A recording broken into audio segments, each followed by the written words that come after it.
영상 촬영은 혈액종양내과 전문대입니다. 최성 교수님이 항상 바라셨던 게 이런 거였거든요. 조금 더 가까이서 환자분들을 케어해보고 이렇게 좀 진심으로 좀 치료를 해보고 싶다라고 말씀을 주셨는데, 그래서 항상 이런 자리를 꼭 마련해보고 싶다라고 하셨는데 드디어 이제 원하시던 바를 이루신 것 같고요. 그리고 그 첫 번째 자리에 저를 이렇게 또 불러주셔가지고 너무 영광스럽고 감사드립니다.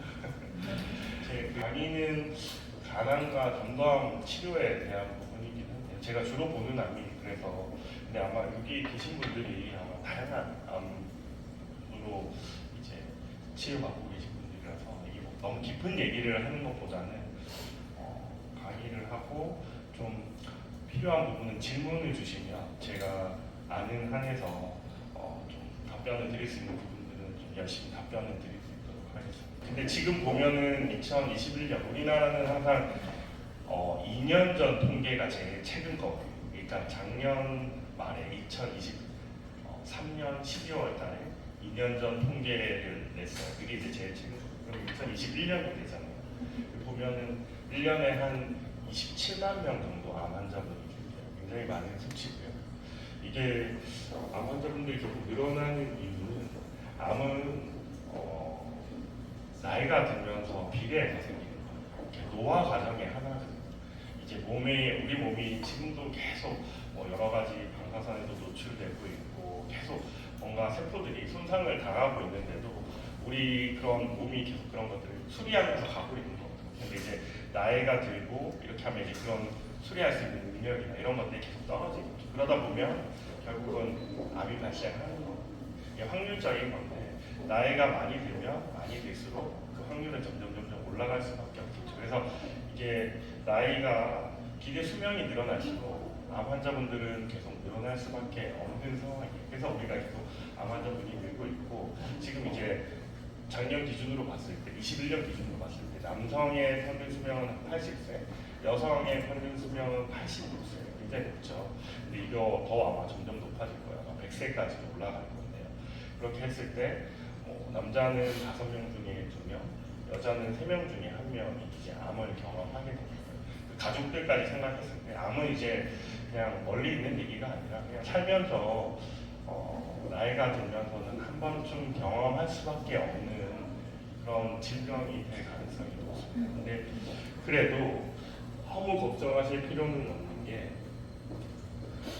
5년 상대 생존율을 보면 이게 5년을 살아내는 게 반드시 완치는 아니거든요. 근데 이제 5년이면 거의 완치됐다라고 이제 생각하는 경우들이 많이 있기 때문에 이거를 완치율에 이렇게 좀 비슷하다라고 봤을 때는 예전에 비해서 지금 최근으로 오면서 완치율이 70%가 넘어가고 있어요. 근데 이제 갑상선암 같은 경우는 워낙 완치율이 높기 때문에 갑상선암을 빼고 한다 하더라도 거의 70%가 되고 있거든요. 그래서 10명 중에 7명 정도는 암을 진단받아도 사실상 이제 거의 극복하고 완치될 가능성이 굉장히 많다. 그런 것들을 좀 생각해 주시면 좋을 것 같고요. 근데 이게 부익부비, 빈익빈 이렇게 가는 것 같아요. 제가 보기엔 진짜 좀 암도 우리가 좀 골라서 걸릴 수 있으면 좋은데, 갑상선암, 전립선암, 유방암 같은 경우는 완치율 90%가 넘어가요. 그러니까 사실상 걸려도 5년 이상 거의 완치되거나 생존할 가능성이 굉장히 높고요. 근데 이제 제가 보는 암이 주로 간암, 담도암, 췌장암인데 여전히 조기 발견이 어려워요. 그러니까 이게 이렇게 완치율이 높아지는 이유 중에 가장 큰 부분은 건강검진에서 조기 발견이 되면 이게 완치율이 높아지는 거거든요. 그 대표적인 게 중간에 있는 위암, 대장암, 완치율이 보면은 한 70%가 넘어가잖아요. 제가 레지던트 때는 완치율이 이거 절반도 안 됐어요. 그러니까 제가 레지던트 때는 보면 대부분의 환자분들이 진행성 위암, 진행성 대장암, 전이가 있는 상태에서 발견이 돼서 완치가 어려웠고 완치율이 이것보다 훨씬 더 떨어졌습니다. 근데 이렇게 많이 좋아진 거는 최근에 이제 건강검진 통해서 저희가 굉장히 조기에 발견할 수가 있거든요. 위암도 그렇고 대장암도 그렇고 뭐 유방암도 그렇고 조기에 발견하면 완치율이 90%가 넘어가요. 그러니까 지금 여러분들이 하셔야 되는 거는 지금 뭐 우리가 뭔가 할 수 있는 게 있다. 가족들이나 뭐 지금 암이 걸렸다 하더라도 또 다른 암이 걸리지 말라는 법은 없거든요. 그래서 건강검진을 항상 열심히 받아야 돼요. 그래서 지금은 위암, 대장암 건강검진에서 조기 발견이 되면 90% 이상 완치율, 전체로 봤을 때도 70%가 넘고. 근데 제가 오늘 이제 말씀드릴 부분은 그럼에도 불구하고 조기 발견이 어렵고 완치율이 많이 떨어지는 암이 간암, 담도암, 췌장암 이런 암들이 있다. 이런 건 어떻게 해야 되느냐? 여기에 대해서 좀 말씀드릴게요. 우선 유병률을 보면요, 갑상선암은 제가 제외를 할게요. 여기 보면은 대장암, 폐암, 위암 요 세 개가 거의 1년에 한 3만 명 정도 나오고 있고 서로 엎치락뒤치락해요. 1, 2, 3일을 2, 3, 4일을 왔다 갔다 하면서 이제 결정을 하고 있고 제가 주로 보는 암은 유방암 다음에 뭐 간암, 췌장암, 담도암 이렇게 하면은 7, 8, 9위 정도 되는 적지 않은 수입니다. 적지 않은 수고 근데 그 발생을 좀 면면을 보게 되면 간암, 췌장암, 담도암은 1년에 한 10,000명 언저리로 생겨요. 간암이 15,000명 생긴다고 돼 있는데 간암이 이게 다 간암이 아니라 우리가 간암이라고 얘기하는 건 간세포암을 주로 얘기를 하는데 간에 생기는 암 중에 한 20%는 간내 담도암입니다.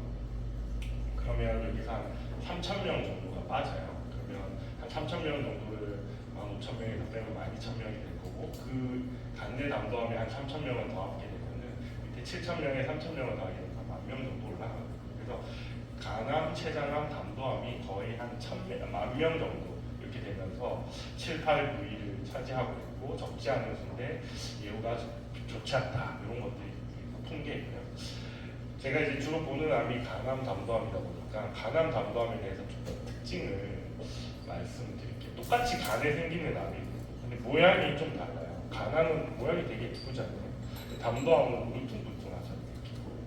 훨씬 더 공격적인 암이 담도암이고 훨씬 더 순한 암이 간암이에요.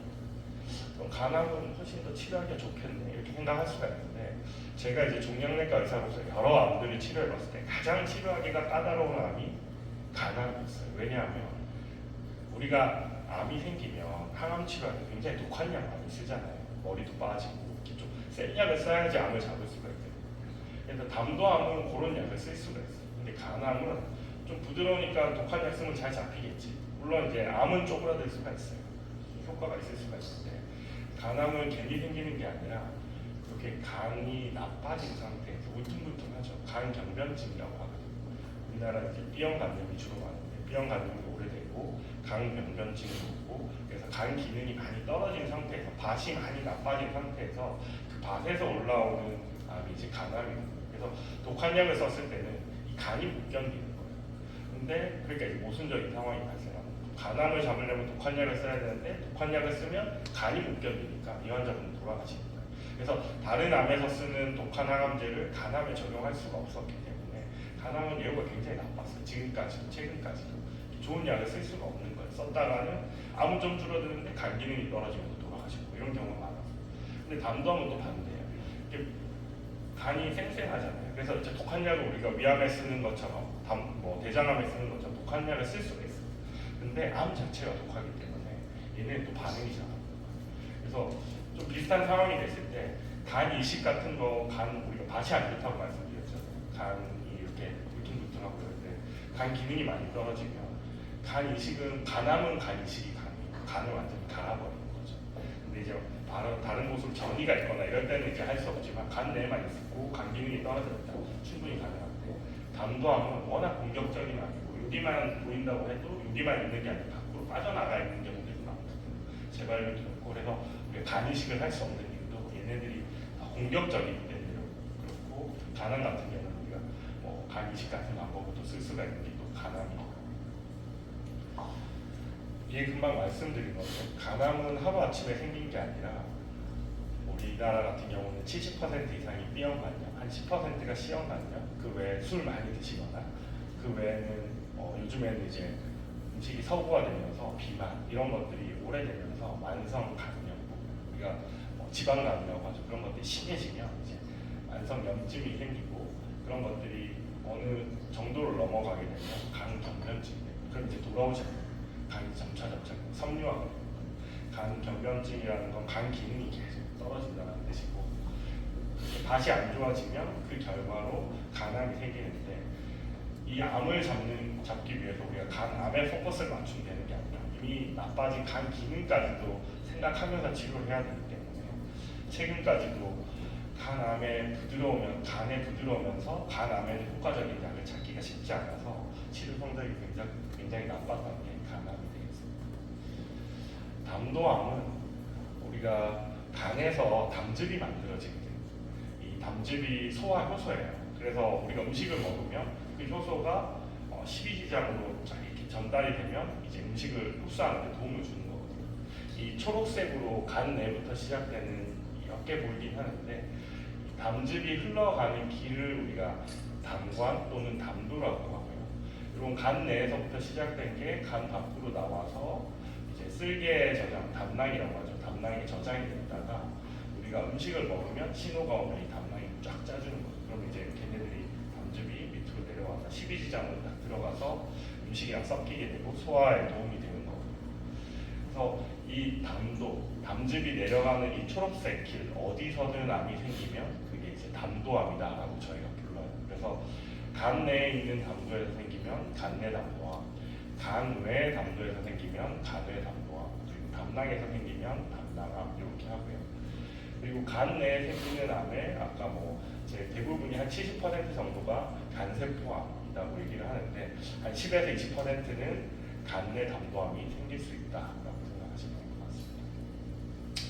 여러 번 반복해서 나오는데 간암은 단순히 그 간암만 우리가 공격해서 될 게 아니라 밑에 있는 간 기능이 떨어진 상태까지 고려하면서 항암 치료를 해야 되기 때문에 굉장히 까다롭다 치료가 그런 것들 좀 생각하면 좋을 것 같고요. 그래서 우리가 간암 같은 경우는 첫 번째 1세대 항암제를 못 써요. 1세대 항암제가 뭐냐면 우리가 1차 세계대전 이후에 화학 무기들이 나왔잖아요. 그런 것들을 잘 쓰다 보니까 독성을 좀 줄이고 암 치료에 쓰다 보니까 이렇게 빨리 자라는 세포를 잡아주는 데 도움이 되는 거예요. 그래서 그런 것들을 조금씩 변형시켜서 만든 게 1세대 세포 독성 항암제, 화학 항암제 이렇게 얘기하거든요. 그래서 그 약제들은 당연히 들어가면 부작용이 있겠죠. 머리가 빠진다든지 아니면 점막에 손상을 주면서 부역부도 같은 것들이 발생할 수도 있고 그래서 환자분들이 가장 두려워하는 게 1세대 항암제에 의한 부작용이고요. 그런 것들을 보완하기 위해서 나온 게 2세대 항암, 표적 치료제고요. 2000년을 전후해서 암에만 있는 특정 표적을 타겟으로 해서 공격하기 위해서 만든 게 2세대 표적 치료제. 그리고 제일 최근에 2010년도 이후에 요거는 그 전까지 있는 약들 화학항암제, 표적항암제 다 암을 공격하는 거라면 면역항암제는 우리 몸에 잠들어 있던 면역계를 일깨워가지고 암을 다시 공격하게 만드는 게 이제 면역항암제입니다. 그래서 이게 이제 3세대 항암제가 되고요. 이렇게 얘기하면은 3세대 항암제가 제일 좋은 거 아니에요? 이렇게 얘기할 수가 있어요. 근데 그런 건 아니고 각각 역할이 있어요. 1세대 항암제는 제너럴하게 대부분의 암들에서 다 보편적으로 좀 작용할 수 있는 강점이 있고 2세대 표적 항암제는 특정 표적이 있는 암 환자에서는 도움이 꽤 많이 돼요. 근데 2세대 표적 항암제도 일부 환자에서 표적이 있는 환자에서 효과가 있고 그리고 효과가 있다 하더라도 어느 정도 시간이 지나고 나면 내성이 생기는 게 항상 문제예요. 근데 이제 3세대 면역 항암제는 3세대 면역 항암제도 모든 환자에서 효과 있는 건 아니에요. 일부 이제 도움받는 환자분들이 있는데 큰 장점은 우리 몸의 보편적인 기전이 면역 기전을 이용하기 때문에 부작용이 거의 없다는 거. 그리고 이 면역계가 굉장히 똑똑하거든요. 그래서 암이 내성이 생겨서 빠져나가려고 해도 그거까지 끝까지 쫓아가서 잡는 게 우리 면역계의 힘이. 그래서 사기암 환자라 하더라도 효과가 있으면 완치까지도 기대해 볼 수 있는 게 이 3세대 면역 항암제의 장점이에요. 근데 췌장암 같은 경우는 사실 면역 항암제가 지금까지는 여러 가지 임상 시험을 했는데 전혀 효과가 없어요. 그래서 췌장암은 제일 중요한 약제가 1세대 항암제를 잘 조합해서 쓰는 게 제일 중요하고 담도암 같은 경우는 최근에는 1세대 항암제와 면역 항암제를 잘 조합해서 쓰는 게 지금 중요한 치료 전략이 되고요. 그러면서도 한 20% 정도 환자분들은 표적이 있거든요. 그래서 이 표적 치료제를 잘 쓰는 것들이 하나의 치료 전략이 되고요. 간암 같은 경우는 아까 말씀드렸지만 독한 약을 못 쓴다고 말씀드렸잖아요. 그러니까 당연히 1세대 항암제를 못 쓰는 유일한 암 중에 하나예요. 대부분은 1세대 항암제를 쓰면서 2세대, 3세대를 쓰고 이렇게 하는데 간암은 1세대가 완전히 배제되고 그 전까지는 2세대 항암제만 유일하게 우리가 사용할 수가 있었고 제일 최근에는 면역 항암제까지 나오게 되면서 면역 항암제 또는 표적 항암제 또는 이 두 가지 약을 같이 쓰면서 새로운 전환점을 맞게 되는 게 간암 치료입니다. 한 10년 정도는 표적 치료제 그런 것들을 주로 썼는데 2020년이 들어오면서 간암 치료제는 면역 항암제 하나, 표적 항암제 하나 이렇게 조합을 하거나 아니면 면역 항암제 서로 다른 두 가지 약제를 조합을 해서 치료했을 때 치료 성적이 월등해지더라 라는 것들이 최근에 나오고 있고요. 그래서 이제 표준 치료가 다 바뀌었습니다. 그래서 간암 치료하시는 분들은 요 면역 항암제 표적 치료제 아니면 면역 항암제 면역 항암제 이런 식으로 이미 치료를 다 하고 있고요. 그래서 이런 내용은 굳이 보실 필요가 없고 그래서 전 세계적인 가이드라인도 지금은 다 바뀌고 있고요. 그래서 이렇게 치료를 했는데 현재 우리나라에서도 지금 이런 약제들이 급여까지 되는 경우도 있고 아직은 급여는 안 되지만 허가가 돼서 사용이 이제 되고 있는 경우도 있고 이렇게 예전만 한 5년 전만 하더라도 엑사가 저기 있는 1차 치료제 하나밖에 없었거든요. 근데 최근 사이에 이렇게 많은 약제들이 나오고 있어서 간암 치료는 근데 네, 이런 새로운 약제들 아까 두 번째 환자분들 임상 연구를 했다고 말씀드렸잖아요. 이게 지금은 이제 표준 치료가 됐어요. 한 4, 5년이 지나고 나서 지금 이제 국가에서 다 허가해주고 급여도 되고 이렇게 하는데 이런 약제들이 이미 저희 기관에서는 5년 전부터도 신약 임상 연구로서 다 환자분들이 무료로 제공받고 참여할 수 있고 이렇게 되거든요. 신약 임상 연구에 대해서 환자분들이 오해하는 경우들이 있어요. 내가 마루타냐, 이런 약을 내가 왜 임상시험에 들어서 해야 되느냐 이렇게 하시는 분들이 계시는데 이게 전 세계에서 제일 권위 있는 암치료 가이드라인이거든요. NCCN 가이드라인. 그래서 미국 암치료 가이드라인이에요. 이 보면 첫 번째 페이지에 모든 암종에서 다 이런 말이 나와요. 이 NCCN 가이드라인은 환자를 위한 최선의 치료가 임상시험이라고 생각한다. 그래서 환자들한테 적극적으로 임상연구 참여를 권유합니다라고 돼 있어요. 그러니까 우리가 NCCN 가이드라인에서 얘기하는 거는 이 신약 임상연구라는 게 내가 하고 싶다고 해서 그냥 하는 게 아니거든요. 미국 FDA 승인도 받아야 되고 윤리적으로 문제가 없어야 돼요. 그래서 표준 치료보다 보통 같거나 더 좋을 때만 승인을 해줘요. 우리나라도 더 까도 그래서 임상 연구가 어설프게 표준 치료보다 더 나쁠 것 같으면 승인 자체가 안 돼요. 그래서 더 최소한 비슷하거나 더 좋을 것 같을 때 임상 연구가 보통은 승인이 돼서 진행할 수가 있고 그렇게 되면은 이게 사실은 임상 연구 한번 하면 비용이 얼마 될 것 같아요. 다국적 제약회사가 표준 치료를 만들기 위해서 임상 연구를 하잖아요. 1상 연구를 하고 2상 연구를 하고 3상 연구를 해서 거기서 성공하면 이제 새로운 표준 치료가 되거든요. 3상 연구 같은 것들 한번 하면 얼마 정도 비용이 될 것 같아요? 수천억이 되거든요. 그래서 우리나라 제약회사가 할 수가 없는 거예요. 그래서 이제 다국적 제약회사만 이런 걸 3상 연구를 할 수가 있고 그래서 이런 신약 같은 것들 한 사람당 한 2, 3억 정도의 비용을 무료로 제공을 해주는 거예요. 그래서 거꾸로 생각하면 저의 LA에는 이런 분들 많이 오셔가지고 자기 신약 무조건 해보고 싶다. 근데 이제 그렇다고 해서 무조건 들어갈 수 있는 건 아니에요. 약을 무상으로 제공해주는 대신에 이 제약회사에서도 자기들의 회사에 명운을 걸고 하는 건데 조건이 있거든요. 자기들 약을 제대로 평가해줄 수 있는 기준을 만족하는 환자분들만 들어갈 수가 있어요. 그래서 내가 하고 싶다고 해서 무조건 들어가는 것도 아니고 서로 조건이 만족이 돼야 돼요. 나도 하고 싶어야 되고 제약회사에서 이 약을 개발하는 팀에서 제시하는 조건을 만족했을 때만 그 신약 임상 연구에 들어갈 수가 있기 때문에 그런 것들을 고려해 보시는 게 꽤 좋은 기회가 될 수 있다. 나중에 미래의 표준 치료가 될 수 있는 약제를 4, 5년 먼저 내가 경험해보고 도움 받을 수 있는 기회가 될 수 있다라고 생각하시면 좋을 것 같습니다. 그래서 저는 동명내과 의사로서 제일 중요하게 생각하는 거는 현재 나온 가장 좋은 표준 치료를 열심히 치료하는 것, 그것도 중요하고요. 그리고 다국적 제약회사가 아무한테나 그런 임상 연구를 안 주거든요. 그러니까 제일 좀 검증된 기관에만 줘요. 전 세계에서 검증된 기관이에요. 그래서 제가 아까 뭐 좀 과장되게 외국에 더 많이 있다고 하는데 외국에 더 많이 있지는 않고요.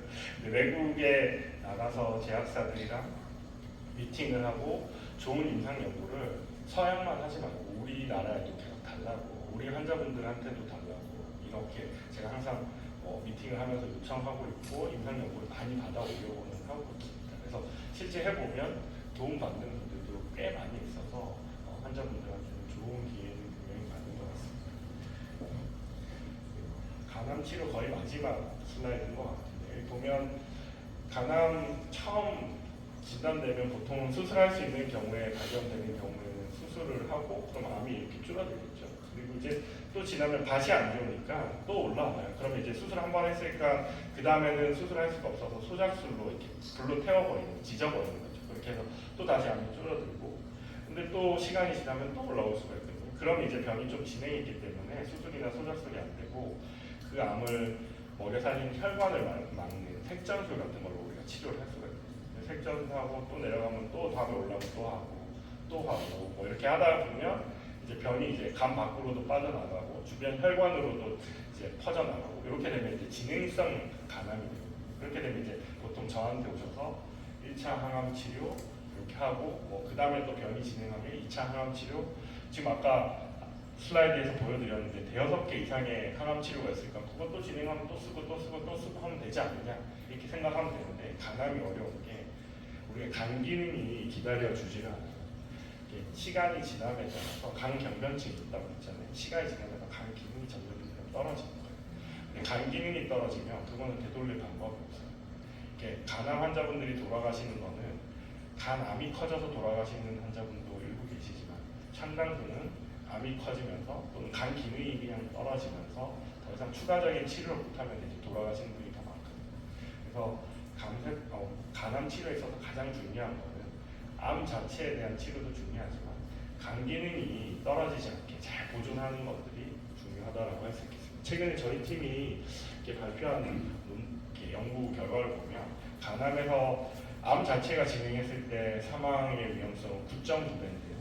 간 기능이 떨어졌을 때는 사망할 확률이 19배, 그러니까 거의 2배 가까이 올라갑니다. 그래서 간 기능 보존이 다른 암들에게 굉장히 중요한 암이다라고 생각하면 될 것 같고요. 담도암 얘기 좀 드리면, 아까 말씀드린 것처럼 담도는 이제 간에서 만들어진 담즙이 내려가는 길에서 그 길이 담도라고 말씀드렸고, 그 길에서 생기는 거를 우리가 담도암이다라고 하거든요. 위치에 따라서 간 내에 생기면 간 내 담도암, 그리고 간 밖으로 나왔는 담도에서 생기면 간 외 담도암. 근데 그것도 위치에 따라서 간에 좀 더 가까우면 간문부 담도암, 그리고 멀면 원위부 담도암이라고 해서 치료를 하고, 실제 이 보면 담도라고 해서 담즙이 내려가는 길에서 생기는 암이니까 다 같겠거니 생각할 수 있지만 요즘 보면 그렇지는 않거든요. 이렇게 간 내에 생기는 암이랑 간 외에 생기는 담도암이랑 그리고 담낭에 생기는 암이랑 다 다른데요. 근데 이제 지금까지는 저희가 잘 몰랐기 때문에 그거를 그냥 한 문맥으로 묶어서 지금까지도 많이 임상 연구도 하고 있고 표준 치료도 다 묶어서 하는 경우들이 많은데, 근데 앞으로는 저희가 보면 다 다릅니다. 그리고 치료 반응률도 다 다르고, 그래서 이 각각에 대해서 치료 방법들이 앞으로 점차 나올 가능성이 많습니다.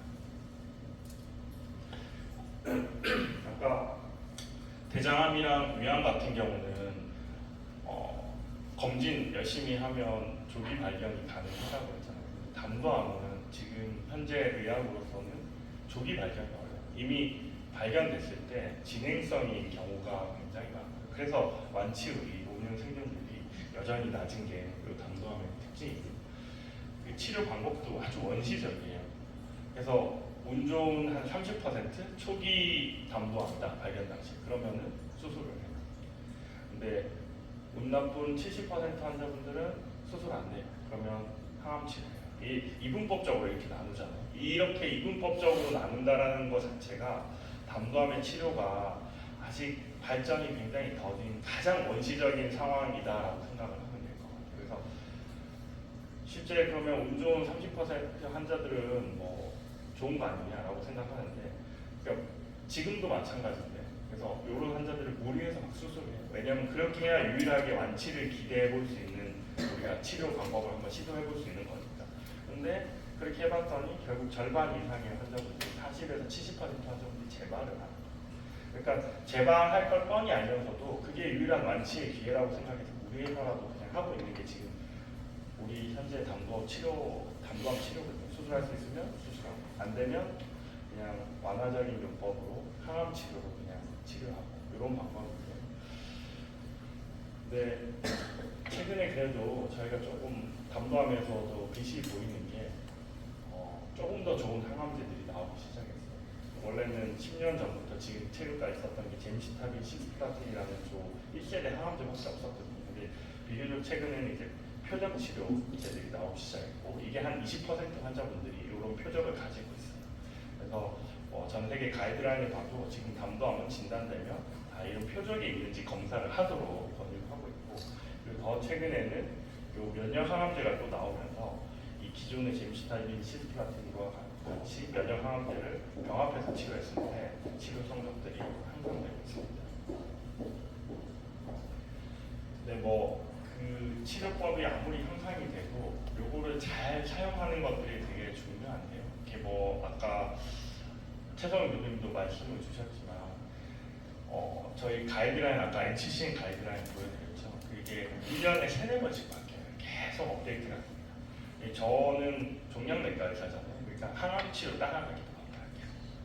근데 이제 외과 선생님은 또 새로운 수술법을 적용하기 바쁠 거고, 또 방사선 치료하시는 선생님들은 또 새로운 방사선 치료하는 것도 바쁘잖아요. 그러니까 요즘 각자 제 날카로운 무기들을 합쳐서 치료했을 때 얼마나 좋은 성적이 나올 수 있는지를 한번 좀 해보고, 그 결과가 좋은 이런 것들 책에 담아보자라고 해서 나온 책이 이 책이 되겠고요. 요 케이스를 한번 좀 보여드릴게요. 저희가 그래서 2016년부터 했던 게, 담도암의 아까 치료가 굉장히 원시적이잖아요. 수술할 수 있으면 수술하고, 수술 못하면 항암 치료하고, 땡! 이게 끝이 없는데, 저희가 보면 그레이존이 있어요. 췌장암도 그렇고, 이 외부로의 전이 높는데 다른 장기로 머리를 뻗쳐가서 사기는 아닌데 한 3기 이 정도 되는데도 불구하고 주변에 혈관을 먹어서 수술을 못하거나 이런 환자분들이 계시거든요. 담도암. 근데 이런 것들이 최근에 좋은 무기들이 나왔기 때문에 항암 치료로 좀 줄인 다음에 수술을 하면 얼마든지 수술이 가능할 것 같은데 라고 해서 저희가 그런 것들을 담도암에 접목을 해봤고요. 실제 이 환자분 보면 담도에 이제 암이 보이죠. 그리고 LN이라고 되어 있는 게 림프전입니다. 림프전으로도 전이가 가 있었기 때문에 이런 분들은 사실은 예전 기준으로 하면 무리해서 그냥 수술하는 거예요. 재발은 어쩔 수 없지. 근데 재발률이 몇 퍼센트냐? 90%. 그러면 수술을 해야 될까요? 말아야 될까요? 재발하면 사기가 되는 거고 완치는 불가능이지. 그래서 최성훈 교수님이 수술 원래 하려고 했어요. 이분은 수술하려고 했는데 저희 다학제에서 고민하다가 그러지 말고 요즘 나온 좋은 항암제가 있으니까 항암 치료 좀 열심히 해보고 좀 줄인 다음에 수술을 하면 좋겠다라고 의견을 주셔서 저희가 항암 치료를 했고요. 봤더니 원래 있던 암들도 많이 줄었고 임파선도 굉장히 많이 쪼그라들었어요. 그래서 두 번째 다학제를 해서 우리가 항암 치료 효과 좋으니까 이번에는 수술해보자라고 해가지고 최성훈 교수님이 수술을 해주셨거든요. 수술 결과를 보면 여기가 담도예요. 담도 내에 암이 가득 차 있어야 되거든요. 근데 이분 같은 경우는 항암 치료가 너무 잘 되니까 보면 담도 내에 깨끗하죠. 이 안쪽이 다 없죠. 그래서 저희가 이 수술 조직을 잘라서 슬라이드로 검사를 해봤는데 암이 다 사라졌어요. 이 담도암에서 이렇게 되는 경우는 거의 없거든요. 근데 이거를 이제 병리학적인 완전 관해라고 하는데 병이 완전히 사라지고 담도암에서는 거의 보기가 힘든데 이 환자분은 치료 반응이 굉장히 좋았고요. 그래서 저희 이런 사진 원래 사실은 최성훈 교수님 같이 찍어야 되거든요. 이 최성훈 교수님이 수술해 주신 환자분인데 근데 다른 수술 하고 계셔가지고 홍보팀에서 기다리지 못하고 이제 저만 사진 찍었습니다. 그래서 지금까지도 이분은 5년 되셨는데 그냥 담도암 완치 상태로 계속 가고 있고요. 제약회사 임원분이셨어요. 원래 오셨을 때는 수술을 목표로 오셨어요. 수술 잘하는 최성훈 쌤 찾아오셨거든요. 근데 이제 다들 환자분들이 처음에 암 진단 이후에 병원에 오시면 수술에 엄청 집착을 하세요. 목표가 재발을 하든 안 하든 난 수술을 할 수 있으면 수술을 하겠다. 그게 유일하게 이제 완치를 기대해 볼 수 있는 방법이라서 이제 다들 그러는데, 사실 암 치료를 하는 의사의 입장에서는 수술이 우리 치료의 목표는 아니에요. 이 환자분이 오랫동안 별 문제 없이 오래오래 잘 지내시는 게 우리 목표긴 하거든요. 그래서 그러다가 완치까지 되면 제일 좋은 거예요. 그래서 이분은 처음에 설득하기는 쉽지 않았어요. 근데 이제 다학제에서 저희가 병을 조금 더 줄이고 수술을 할 수 있으면 완치의 가능성이 훨씬 더 올라갈 수 있겠다라고 설득을 하고, 그래서 좋은 결과가 있었던 케이스고요. 두 번째 환자분도 비슷한데, 보면 간문부 담도암이고 간 동맥도 침범이 있고 문맥도 침범이 있고 주요 큰 혈관들을 침범하고 있어서 수술이 어려운 상태고요. 그리고 림프절도 전이가 있어 보였어요. 이러면 거의 수술도 어렵고 수술을 무리하게 한다고 해도 거의 재발률 100%라고 생각을 해야 돼요. 림프절 전이가 저희가 맞는지 바늘을 내시경으로 들어가서 이렇게 조직 검사를 했는데, 역시 이분은 림프절에도 조직 검사에서도 양상이 나왔어요. 그래서 암이 있는 걸로 보였고, 열심히 다학제해서 항암 치료하고 좋아지면 수술하자, 첫 번째 케이스죠. 그래서 했더니 암이 많이 통통했던 암이 많이 줄었고 림프절도 굉장히 많이 줄어들었어요. 그래서 저희 팀에서는 반응이 좋으니까 이제 두 번째 다학제 해가지고 자신 있게 이제 수술해 주세요라고 했거든요. 그러니까 최성훈 교수님 뭐라고 하셨냐면, 이거는 그냥 수술해서는 오른쪽 간을 잘라내야 되는데, 담도랑 같이 오른쪽 간을 잘라내야 되는데 남게 되는 왼쪽 간이 볼륨이 너무 작고, 그렇게 되면 간 기능이 떨어져서 수술 이후에 예후가 좋지 못할 것 같다라고 의견을 주셔가지고 다학제에서 논의해서 잘라내게 될 오른쪽 간을 먹여 살리는 혈관을 막아가지고 걔를 좀 줄이는 거예요. 위축시키는 거예요. 그러면 거기 있는 암도 줄고 간도 줄고, 그렇게 되면 우리가 수술 이후에 남게 되는 왼쪽 간이 보상작용에 의해서 커지거든요. 그래서 그 한 달 정도 그런 시술을 하고 항암 치료를 하고 상황을 확인한 이후에 왼쪽 간이 충분히 커지면 수술하자라고 해가지고 저희가 그렇게 진행을 했고요.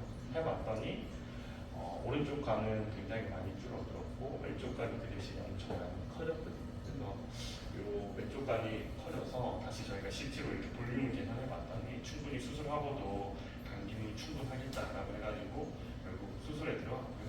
들어갔더니 첫 번째 환자분처럼 아무도 다 갖고 있어야 되는 부분이 다 좋아져가지고 이렇게 안 보일 정도로 좋아졌죠. 그래서 저희가 수술 이후에 봤더니 다음 시간 그래서 남아있는 간들도 충분히 볼륨이 확보가 됐고요. 그리고 병리 조직을 봤을 때도 원래 조직 검사에서 암세포들이 담도암 세포들이 보였었는데 전혀 지금 암들이 하나도 안 보이는 결과들을 보여서 이 환자분도 완전 관의 소변을 보여서 지금까지 치료 결과 아주 좋게 잘 유지되고 있습니다. 우리가 이제 담도암에서 기존에 이런 치료법이 없었거든요. 전 세계에서 없었어요. 근데 없는 거를 저희가 새롭게 만들어낸다. 그런 것도 맞죠. 담도암에서는 저희가 처음으로 접목을 했으니까. 근데 이제 이거를 할 수 있었던 기반은 저희가 췌장암에서는 담도암이 왜 이렇게 치료가 더디고 원시적이냐 생각해보면 이게 동양인의 암이거든요. 서양에는 거의 희귀암으로 불려요. 그러니까 서양 사람들은 이 암을 볼 일이 없어요. 이게 잘 몰라요. 그러니까 당연히 암 치료법이 개발이 안 되는 거죠. 거기에 비해서 췌장암은 서양에도 많은 암이에요. 그래서 조금 더 예후가 여전히 나쁘긴 하지만 여러 가지 전략들을 좀 만들고 있거든요. 그래서 저희가 이제 췌장암에서 그런 전략들을 담도암에서 좀 따라가보자라고 해서 그 전략을 했던 거고요. 우리가 췌장암에서 먼저 했던 전략이 그런 거예요. 그래서 췌장암에도 전이는 없는데 수술이 어려운 그레이존에 있는 암들이 있다. 이렇게 환자분들이 계시고, 그런 환자분들은 저희가 다학제를 통해서 이제 항암을 통해서 이제 암을 줄이고, 그리고 수술을 결정을 하고 수술해서 결국은 완치에 이르게 되고, 이런 환자분들이 꽤 많았고요. 그거를 이제 췌장암에서 좋은 약들이 나왔기 때문에 접목을 해서 좋은 결과로 이어질 수가 있었던 거죠.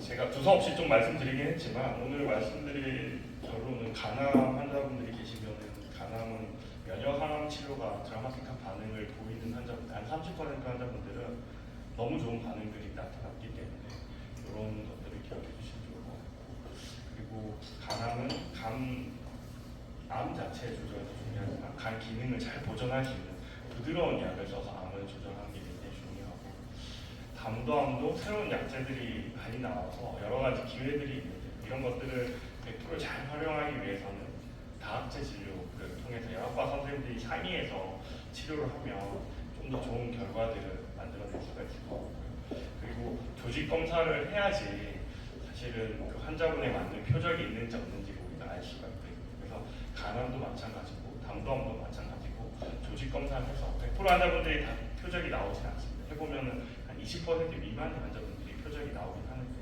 그래도 그게 어때요? 그래서 그게 나왔을 경우에는 드라마틱한 치료 반응을 보이는 약을 쓸 수가 있거든요. 그래서 적극적으로 조직 검사하고 필요한 유전자 검사하고, 그리고 신약 임상 연구 참여할 기회가 있으면은 적극적으로 참여를 고려해 보는 것도 좋겠다라는 게 제 결론입니다.